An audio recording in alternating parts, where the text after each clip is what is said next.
So this is a pre-free agency power rankings. This is the show where I get to piss off basically 31 teams that all think their team's number one. Only one team can be happy, so let's go there. I'm going to be doing the top 15 in this episode. I usually do top 10 in season, but top 15. So with respect to, as I always say, I'm going to name some teams that did not make my top 15 that I know the fan bases of all of these teams think that they should be in there. Chicago Bears, I want to see more from Mitch Trubisky. They finished 8-8, not quite on the list. Dallas Cowboys, we'll see what happens. There's some question marks out there. I don't know how Mike McCarthy is really going to be there. How much success? I'm sorry, I know he'll be there, but how much success is he going to have with the Dallas Cowboys? We'll see. The Denver Broncos, I love what they're doing. Actually, I thought of all these teams, I thought about maybe putting them in there. I was a little bit higher on them than the rest of the world was last year. They finished the season very strong when they switched to Drew Lock. Can they keep that going? I don't know. I tend to think this is a team that could crack the top 10 as we get into the season. So I'm a buyer on them. However, they just did not crack the list this time. The Indianapolis Colts, still some question marks, specifically at quarterback. Is Jacoby Brissett the guy? I don't know, but they had a ton of injuries as well. And of course, with free agency, we are going to see. And yes, I will be updating this video afterwards. And then lastly, the New York Jets, who finished last year 7-9. Look, with Sam Darnold in the lineup as a starting quarterback, they were 7-6 last year. He missed those 3 games with the kissing disease. Who were you guys always say? Who were you kissing, Sam? I want to know. But yeah, he missed a couple key games in the season, and the rest is history. So 7-6 as a starter. Remember, Adam Gase is the coach that took Tannehill to the playoffs, so Tannehill then just took the Tennessee Titans to the AFC Championship game. So a lot to like there. Now, with no further ado, we're going to go from 15 down to 1. Number 15 on my list is the Los Angeles Rams. They would be a lot higher. Now, they finished 9-7 last year. They would be a lot higher on my list, but I need to see that Sean McVay is going to commit to the run. I am not in the majority. I do not believe that Todd Gurley is completely shot. Todd Gurley's numbers, I think, were slightly better than his second year in the league, and he wasn't shot in his second year in the league, and I don't think he was shot last year. I want to see more commitment to the run game. I want to see more commitment to volume, regardless if it's Gurley or somebody else. The LA Rams, look, I like Goff. I like the pieces on this team. They have talent. I'm sure they'll fix the offensive line this year, but I want to see more devotion to that run game so that it opens up more things in play action. That's really what this system lives off of. Number 14 on my list, yes, the Las Vegas. It's hard for me to say. I'm going to have to, I'm going to have to really think about this, like basically for the next 4 years to try to drill it in. The Las Vegas Raiders, 7-9. I like their commitment to the run. I do believe, and again, this is conjecture on my part, but I do believe that they're going to fix some of their issues, namely cornerback and wide receiver. I do like what they're building there, and I think they're going to be better. I believe Vontaze Burfict will be back. So there's a lot to like, actually. This Raiders team with Josh Jacobs kind of as the focal point.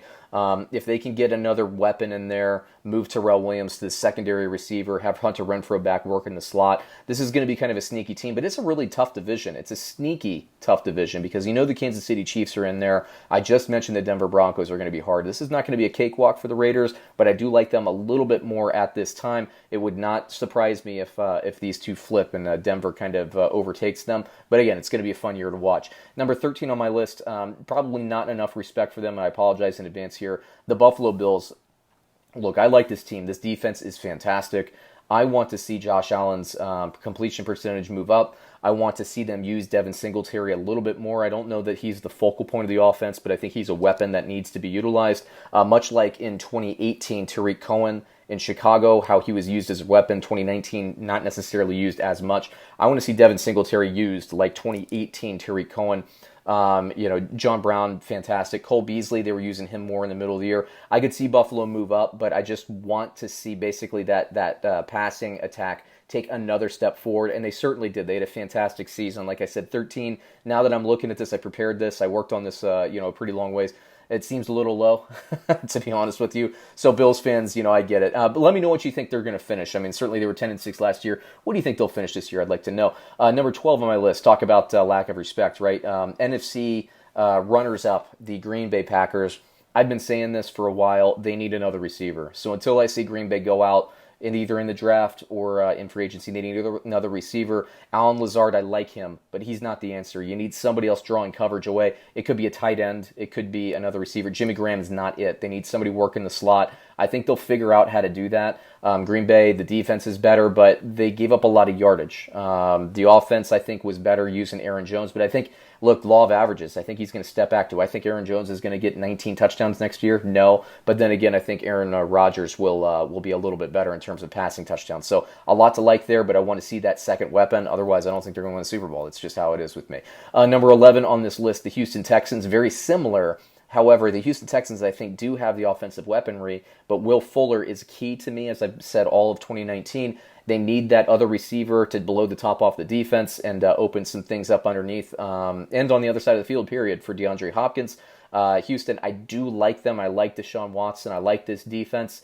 If they can just add a little bit more depth, stay a little bit more healthy, they could make a little bit of a deeper run in the playoffs as well. Number 10 on my list, this is going to really tick people off, the Seattle Seahawks, who were 11-5 last year and were this close to being a number one seed in the NFC. They went into Week 17 with a chance of being the number one seed in the NFC. Didn't quite get it done in the playoffs. They're a very good team. I like this receiving core. I love the addition of Greg Olsen. And running backs, they had a lot of injuries at the end of last year. They'll be back. I just want to see a little bit more from the defense. It's kind of weird to say. I like where the offense is. I want to see a little bit more on the defensive side. And also keep in mind, Seattle plays in a hell of a division. I think all four of the teams, Arizona, the Rams, certainly the 49ers who are in the Super Bowl, all of those are very, very strong. I think any combination of the Rams, Seahawks, and 49ers could win the division. I think we're a couple years away from Arizona, but really making a big charge in this division. But Seattle, Russell Wilson, I like these teams. I like Seattle. I just like the other teams more. And yeah, I know Seattle always hammers me when I rank them, even below number one. So I know I'm going to get nailed now. Number 9 on my list, talking about another fan base that likes to nail me on this channel when I don't give them enough respect. The Minnesota Vikings, who, yes, I actually have above the Green Bay Packers. They're my favorite in the NFC North this season. I think the defense is going to get stronger. I like Kirk Cousins, and I love Gary Kubiak actually taking over this offense. I might even like this offense even a little more than last year's offense, which is still pretty darn good. I want to see one more receiver in the slot. Kubiak likes to work the middle of the field in the passing game a little bit more. I think Rudolph and Irv Smith are going to both take an uptick, and I do like Minnesota quite a bit moving forward. They could very easily represent the NFC, certainly the NFC North, but the NFC in the Super Bowl. I mean, they're a Super Bowl caliber team, and I think every team on this list moving upward represents Super Bowl winning potential here. And that brings me to number 8, the Philadelphia Eagles. They played most of their season without a viable starting wide receiver. No disrespect to guys like Greg Jones, and I mean disrespect to Nelson Aguilar. But Philadelphia, they were able to get by basically with a 2 tight end and run the ball with a committee running back, and they had some injuries at running back too. The passing attack, the passing defense is an issue. It has been an issue, an Achilles heel for a couple of years, but I still like the defensive. I still like the front 7 on the defense. Wentz, if he can ever be healthy for a playoff game, can probably get it done there. I do believe that Wentz would have won that game had he been healthy, but coulda, woulda, shoulda, didn't happen. Coulda, woulda, shoulda won a Super Bowl. Didn't happen. So Wentz needs to stay healthy, but I do like Philadelphia as we go into 2020 as they are built right now. Number 7 on my list. Interesting team, probably a surprise team this low. The New England Patriots finished last year 12-4. They were this close to a first-round bye, possibly a number 1 overall. Well, I guess not number 1 overall. Baltimore had that locked up for a couple weeks there. But New England I like, but the big question is Brady, will he, won't he? I think he will be back. I know I've heard the rumors, and I could be wrong on that. I'm opening up the possibility that I'm completely incorrect on that decision more and more as we hear more things in the press. But I think if New England, if Gronk didn't retire so deep into the season or the offseason last year, and they could have had a better plan at tight end, and if either Antonio Brown or Josh Gordon could have just gotten things together off the field so that they could stay on the field for this team, I think this team was definitely going to be vying, at least in the AFC Championship, possibly in the Super Bowl again. So the sky is not falling quite yet in New England, in my opinion. And again, I'm in the severe minority in that particular opinion. Number 6 on this list, I believe that the team is going to be back intact. The Tennessee Titans, 9-7. Once Tannehill took over this team, and this team, which is already talented, had a quarterback that could push the ball deep. It opened up a whole new dimension. It opened more things up for Derrick Henry. I loved this team to end the year. I thought they were dangerous, and I thought if they had a full season to really coalesce, They could have maybe pushed Kansas City a little bit harder, and they did have a lead in that championship game. So I like the Titans and what they're putting together. Number 5 on my list is interesting. This is the biggest pull and the biggest bounce back from last year. The Pittsburgh Steelers, who finished last season 8-8. Without, in my opinion, a viable quarterback, they went 8-8. This defense, I know people don't really, pay too much attention to defense these days because it's not sexy. Pittsburgh's defense was fantastic last year, and they're going to have that defense coming back. They're going to have Ben Roethlisberger coming back. The receivers here, which are already viable starts in fantasy football, week to week based on stream, are going to get an uptick. It's going to open more things up in the running game for Connor and then, the backups, whether it's Samuel Snell and so on and so forth. But I like Pittsburgh and Ben Roethlisberger, by the way. I'm telling you, if you didn't have any knowledge of football or you didn't have any knowledge of kind of bluesy rock, I think I could convince you that Ben Roethlisberger and Nathaniel Rateliff, who leads the Night Sweats, I believe I could convince you that they're the same person if you see this picture. Number 4 on my list, the Baltimore Ravens at 14-2. Let's see here. So the Baltimore Ravens, is that respectful to them? Honestly, look, Ravens fans, you have a beef, and I think it's a completely fair beef to have. For the Baltimore Ravens, here's the thing. They're a play from ahead team. And I know Lamar Jackson is still ascending, and I have a great deal of respect for his work ethic. I just think he needs to jump forward as a passer because if they're down by 14 points like we saw with Patrick Mahomes kind of, throughout the playoffs, they were down 24 against Houston for crying out loud. The Baltimore Ravens at this point are not the type of team that's just going to be able to come back from a 24-point victory. They like to get a lead, get an early lead, and stomp on the next, play physical football, and I love that football. And I think that it's going to be a fantastic finish. I think they and the Pittsburgh Steelers will duke it out. I like Baltimore a lot, don't get me wrong, but I want to see basically their ability to come back from 2 touchdowns down. And that was kind of something that plagued them last year. So if we're talking about power rankings heading into 2020, look, everybody, and I know Ravens, you're going to kill me on this too. I love the team, great team last year, number 1 on my power rankings for a lot of the weeks last year. But I want to see that comeback ability that starts with Lamar Jackson, and I believe that Lamar Jackson has the work ethic to get that done. Number 3 on my list is the New Orleans Saints. The Saints, they do have that bounce back ability. Drew Brees will be back.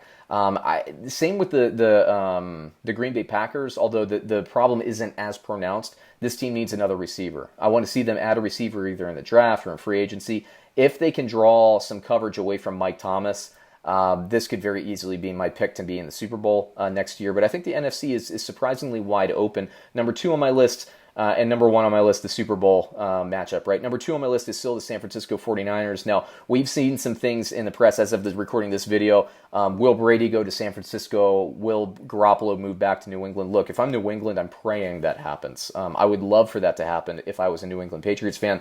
But I think San Francisco, all the criticism, look, Garoppolo missed the throw, missed a couple of throws, missed a couple of reads. It's true. But keep in mind, this is his first full season starting in the NFL, and he took his team to the Super Bowl. Okay? Let's not freak out about this. This is a guy, again, in his first full season starting at quarterback. He took his team to the Super Bowl. Chill out, okay? This is the Kansas City Chiefs. They should have won the game.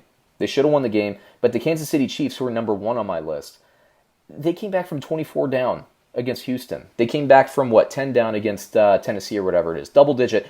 This Kansas City Chiefs team is another world in terms of offensive talent. It's like when I used to watch The Greatest Show on Turf. It was just another level. There's the 18-1 Patriots team on another level offensively with Randy Moss, Wes Welker, and everything that they could do. This Kansas City Chiefs team is just so explosive. They have speed. They have Andy Reid, a great coach. They have a quarterback that can get people the ball. They have a quarterback that, by the way, can kind of like Aaron Rodgers, extend the play. Patrick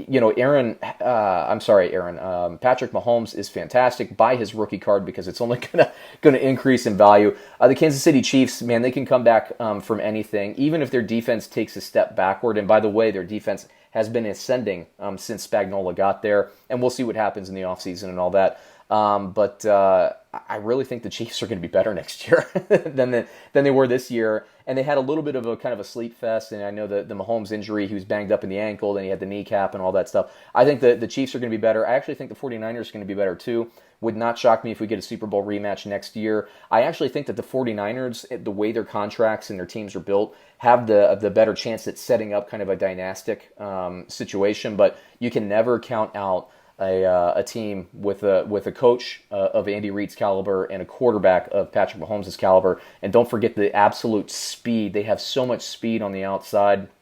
It's fantastic to watch. I would actually like, as an NFL fan, I would like to see a rematch of last year's Super Bowl, and we very well might get a different result, and I think that would be just a fantastic thing to watch. But there's a lot of good teams here. I don't dislike a single team on this list. So I know, Minnesota and Seattle, you want to be higher on this list. I'm sure they would be higher on yours. Let me know where you would rank people. At least give me your top 5. Comment below. I'd be really interested. Don't hammer me too bad because you hate the rankings. This is just how I see it. And we're going to come out. Look, it's early. It's just for fun, right? But we're going to come out with a post-free agency version of this, and then we're going to come out with a post-draft version of this. Basically, probably monthly from here on out, and we'll adjust, and we'll see as we get more information in. But everybody, thanks for watching. Please like and subscribe, and we'll check you on another video soon.